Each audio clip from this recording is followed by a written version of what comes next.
Nesta edição, a entrevista é com Felipe Guzmão sobre engenharia ambiental. E a reportagem da semana aborda o seminário sobre inovação, segurança alimentar e logística, realizado pela Federação Nacional dos Engenheiros. Veja agora a sessão no ponto.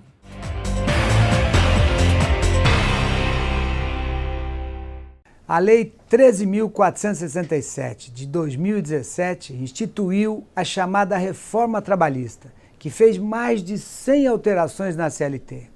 A medida pode trazer consequências como a precarização da mão de obra, a piora das condições de vida da população e a perda da eficiência e competitividade pelas empresas nacionais.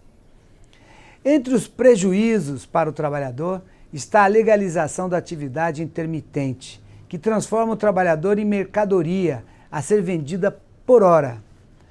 Muito negativa também é a criação do autônomo exclusivo, tornando oficial a pejotização. Ainda facilita a demissão imotivada e restringe o acesso do trabalhador à justiça. Essas são apenas algumas das inúmeras mudanças que significam a perda de garantias conquistadas em décadas. E a cereja desse bolo é a absurda liberação de trabalho insalubre para gestantes. Diante desse revés sofrido pelos trabalhadores e por todos os que defendem as garantias sociais e querem uma economia que se paute pela modernidade e não pelo atraso, o CESP seguirá atuando firme em defesa dos engenheiros. Trabalharemos junto à nossa base, em cada empresa, em cada segmento, para garantir que não se concretizem as medidas prejudiciais à categoria.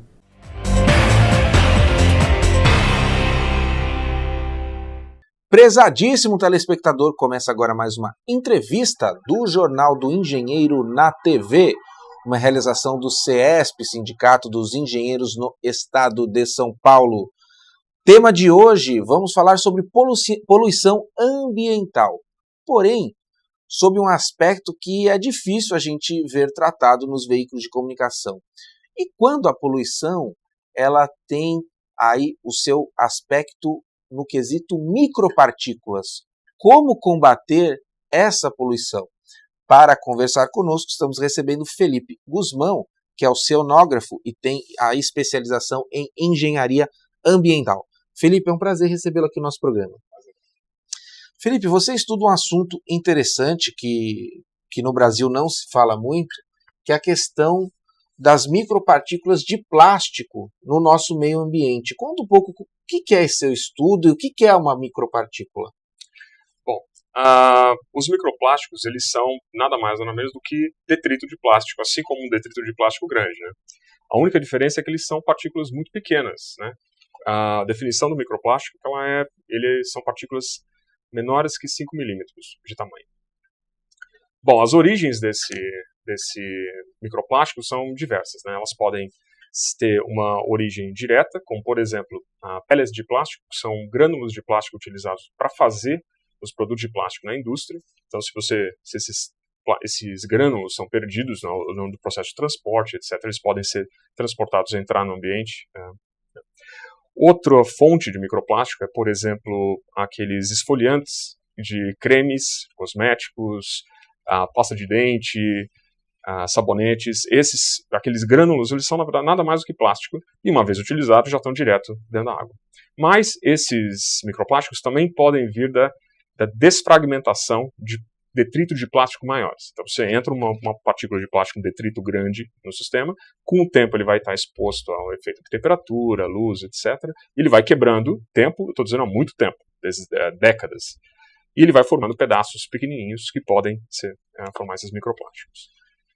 E o que causa isso no meio ambiente? Quais são os problemas que essas micropartículas, né, bem pequenininhas, que não dá para ver mesmo, causam de nocivo para o meio ambiente?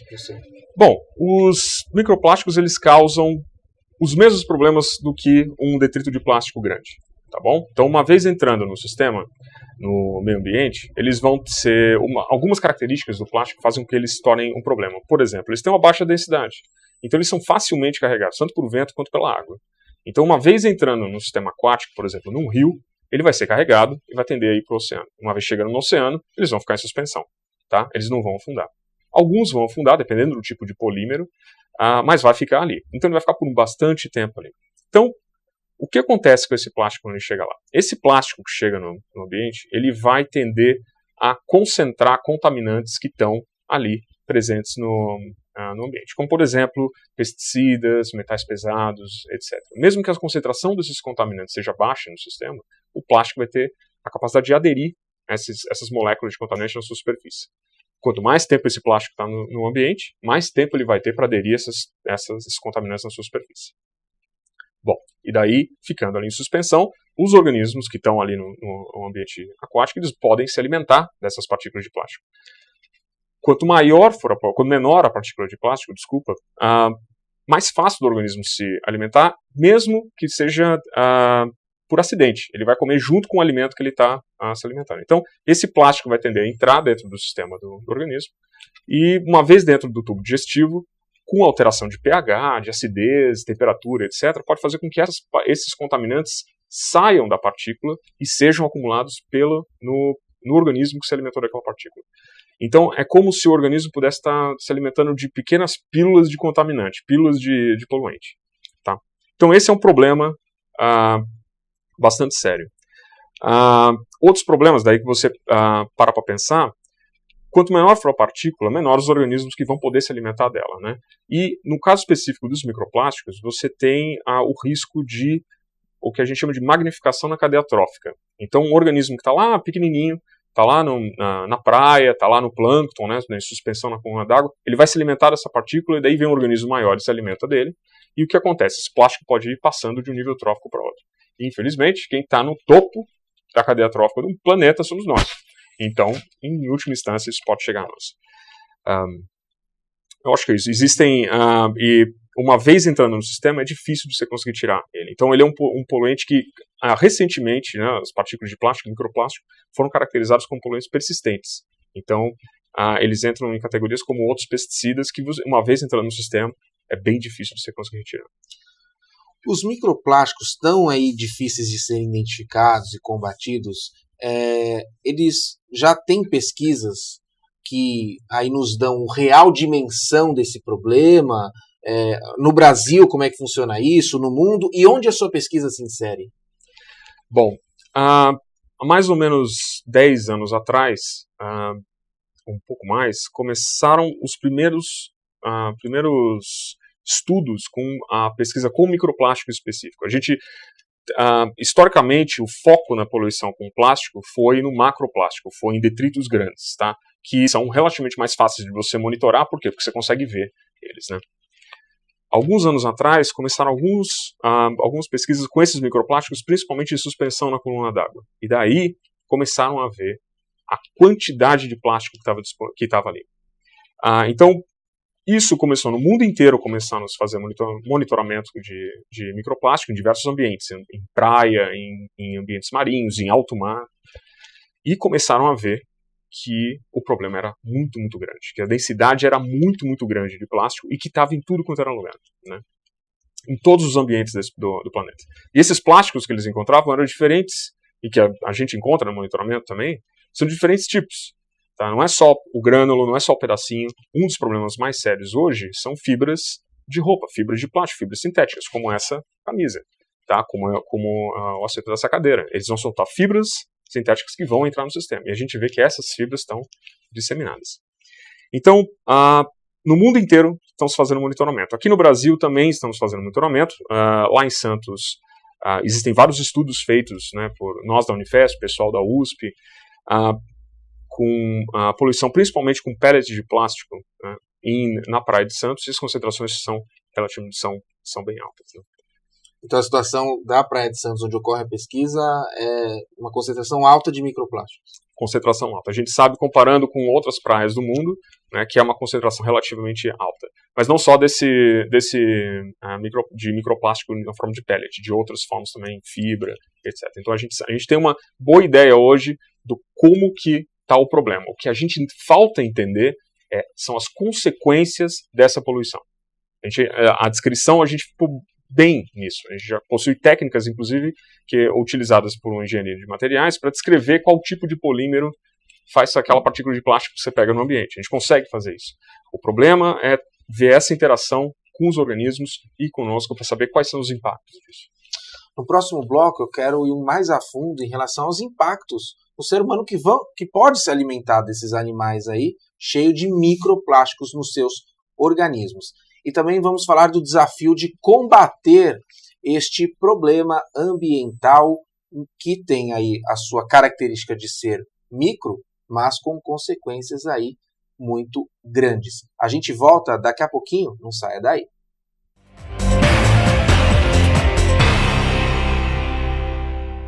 Sua ART pode beneficiar o Sindicato dos Engenheiros. Ao preencher o formulário da ART, não esqueça de anotar o código 068 no campo Entidade de Classe.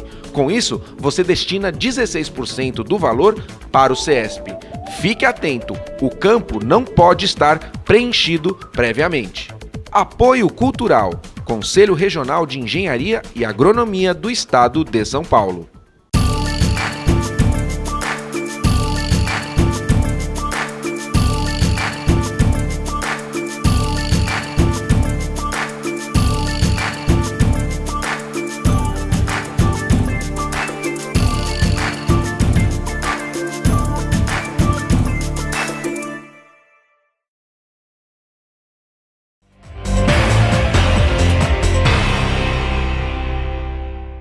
Estamos de volta na entrevista do Jornal do Engenheiro na TV, falando sobre microplásticos e como eles poluem o meio ambiente. Eu recebo aqui Felipe Guzmão, que é oceanógrafo e também tem especialização em engenharia ambiental. Felipe, na prática, então, como é que um ser humano pode se contaminar com os microplásticos? Bom, existem os efeitos nos humanos da poluição por microplástico ainda não é muito bem conhecido, a gente não sabe isso, mas que existe o potencial desses plásticos, né, e dos contaminantes associados a esses plásticos chegarem em nós, isso a gente já tem uma boa ideia. Então, como que esse microplástico pode chegar nos humanos? Uma vez um organismo que está na base da cadeia trófica marinha, né, lá os invertebrados se alimentando dessas partículas de plástico menores, os organismos maiores que se alimentam dele vão também acumular esse plástico. A gente já sabe hoje, com os estudos feitos principalmente com ostras e mexilhões, de que partículas de plástico bem pequenininhas, né, que a gente chama nem de microplástico, mas de nanoplástico, elas são capazes de passar pela parede do tubo digestivo e ser incorporada em tecido, ou seja, passar e estar junto ali do músculo. Então, se você vai comer uma ostra que está contaminada no ambiente, né, nem todas estão, mas se você for comer de um local onde estava contaminado, você, teoricamente, vai estar consumindo esse plástico. Também você pode consumir esse plástico. E esse plástico, se passou pela parede do tubo digestivo da ostra, por que não poderia passar na nossa? Então existe esse risco. Tá? Mas um dos principais riscos é associado ao fato de que essas partículas de plástico, de microplástico, que estão no ambiente, elas têm associadas a elas, geralmente, contaminantes em altas concentrações. Então o que acontece? Esse contaminante, uma vez ingerido pelo seu organismo, pode ser o seu peixinho, pode ser o peixe grande que comeu esse peixinho, e nós vamos comer esse peixe, por exemplo, um atum. Esse contaminante ele vai tender a concentrar no tecido. Ele não é mais uma partícula, né? Ele vai ser uma partícula de plástico ela é ingerida, você vai ter alterações que vão fazer com que esse contaminante saia da partícula e seja acumulado no músculo daquele organismo e seja transferido na cadeia trófica. Então você se alimentando, em teoria, esse plástico ele favorece a disseminação de contaminantes que, em teoria, poderiam estar em concentrações menores no sistema. E daí, obviamente, nós nos alimentando do nosso peixe que a gente gosta, do nosso caranguejo, nosso camarão, estamos sim em risco de consumir esse plástico.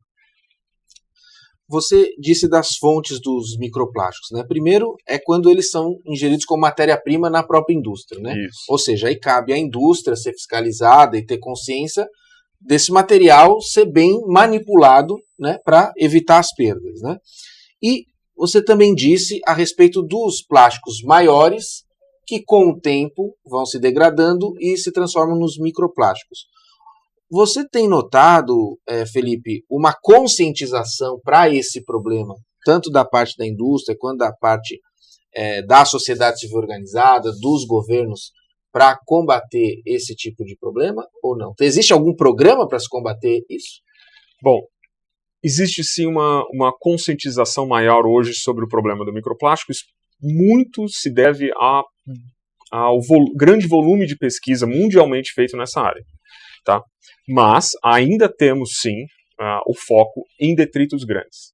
O problema do microplástico é que ele não é visível. Nós vamos na praia, nós não vamos ver facilmente aquela contaminação, apesar da nossa praia poder estar completamente contaminada. Nós não vamos ver aqui. Então, nós temos essa facilidade de associação quando a gente tem os detritos grandes na nossa frente. Então, se a gente chega numa praia, está cheio de garrafa PET, etc., é uma coisa feia. Agora, se não tiver, você pode ter a impressão de que ela está limpa. Né? Então, existem programas que estão tentando chegar em outros países, né, a reduzir algumas fontes de contaminação de microplástico. Por exemplo, em alguns países eles baniram o que eles chamam de microbeads, ou que são esses esfoliantes que tem nos cremes e pasta de dente, etc. Aboliram a produção. Aqui no Brasil, nós ainda produzimos, mas eu acredito, pelo que eu vejo no supermercado, que você tem ainda poucos produtos. Eles não são, reduziram o número de produtos que estavam ali, mas ainda são produzidos. Tá? Então, existem iniciativas para tentar barrar esse problema. Mas aqui no Brasil, o que eu entendo é que o foco ainda é o resíduo grande, né? O resíduo de plástico grande. Perfeito. Existe também os chamados plásticos biodegradáveis, né? Eles seriam uma alternativa viável? Eles são exatamente isso, assim, a solução completa? Como funciona esse tipo de material, professor? Bom, o problema dos plásticos, ele é um problema interdisciplinar, então ele requer uma abordagem interdisciplinar. Então nós vamos numa junta aqui de profissionais. Então, assim, para nós tacarmos esse problema da poluição por plástico no sistema, nós temos que ver toda a cadeia produtiva de consumo do plástico e lidar desde a parte da produção até o consumo e descarte dele, e reutilização. Então, é um trabalho que assim, os engenheiros têm que fazer junto com os cientistas ambientais, de forma a tentar chegar numa solução conjunta. Os plásticos biodegradáveis, eles vêm em uma dessas soluções, né, que são propostas. Então, os plásticos são um problema por causa das características que eles têm. Então, por exemplo, uma delas é a grande durabilidade no sistema. Então, uma vez entrando no sistema, ele vai ficar lá por muito tempo e vai ter uma degradabilidade muito baixa, muito lenta, na verdade. Os plásticos biodegradáveis, eles, em teoria, têm uma degradabilidade mais rápida. Por quê? Porque estão lá associados aos micro-organismos, etc. Então, seria bom, porque você ataca um dos principais problemas da poluição com plástico. Agora, se ele vai ser a solução, a gente não sabe. Existem algumas pesquisas que estão começando agora a ser feitas com plásticos biodegradáveis e mostram que, pelo menos no termo de toxicidade disso, por exemplo, quando o plástico se degrada no ambiente, eles têm toxicidade. Então, nem tudo são flores. Então, a gente tem que olhar as coisas de lá com uma certa cautela, né? Uma das propostas também é a produção de bioplásticos, né? Plásticos de outras fontes. Isso é tentando solucionar um outro problema, que é o fim da matéria-prima para a produção de plásticos sintéticos, que é o petróleo que nós temos hoje. Então você vai produzir plásticos de batata, de beterraba, de babaçu e outros tipos. Agora, esses plásticos, esses polímeros que são produzidos através desses outros materiais, se eles apresentarem as mesmas características dos plásticos sintéticos, eles vão apresentar os mesmos problemas. Então, os plásticos biodegradáveis, eles são uma linha de pesquisa muito interessante. Por quê? Porque eles estão tentando focar exatamente do problema ambiental que é o plástico, que é essa degradação dele. Então é uma das soluções. Mas outras soluções são reduzirmos o nosso uso, reciclarmos mais o plástico, certo que o plástico tem uma vida muito curta, alguns tipos de plástico têm uma vida muito curta, como por exemplo de embalagens. Então a reciclagem pode se tornar difícil para alguns tipos de polímero, mas reduzir o uso é a melhor alternativa nesse momento. Perfeito. Bom, Felipe, acho que as soluções concretas e definitivas aí são iguais os microplásticos, difíceis da gente enxergar agora, mas que bom que tem profissionais que estão tentando, tal como você, e que tenha consciência de que a engenharia pode ajudar e as demais profissões aí também podem atuar em conjunto para resolver esse problema que é de todos nós, né? Quero agradecer muito a sua presença aqui e deixar a câmera aberta para suas considerações finais. Eu agradeço aqui a vocês terem me convidado. E como consideração final, o que eu posso dizer é sugerir que as pessoas comecem a repensar o uso de plástico delas no dia a dia. Então, pensem que a gente não vai parar de usar o plástico. O plástico traz um benefício muito grande para a sociedade nossa atualmente. Mas nós podemos sim parar de utilizar plásticos que têm usos menos nobres. Por exemplo, embalagens, sacos de supermercado, etc. Garrafa PET. Canudos, né, que se debate muito. Canudo, você não precisa essencialmente dele para tomar uma bebida e depois é mais plástico no meio ambiente. Pois é, panuca no copo descartável. Então, se você começar a utilizar menos disso, você vai começar a utilizar menos plástico no seu dia a dia. E, em última instância, a poluição se dá pelo uso do plástico, né, pelo descarte inadequado dele. Se você produzir menos, vai haver menos descarte. Então, a gente vai conseguir tratar melhor o problema. Né? Obrigado pela mensagem aqui, viu? Obrigado. Esta edição do JE na TV não termina aqui. Fique conosco e continue acompanhando as principais notícias a respeito da engenharia, inovação e desenvolvimento. Um forte abraço e até breve!